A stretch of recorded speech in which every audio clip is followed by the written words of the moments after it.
consolidate multiple matters for a client onto one invoice, click on Clients, Clients and Matters.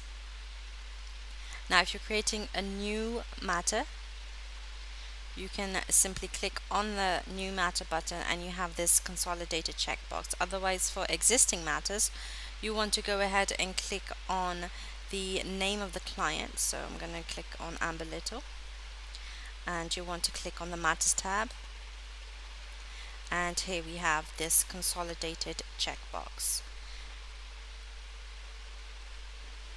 and it's automatically saved once you've clicked on the checkbox.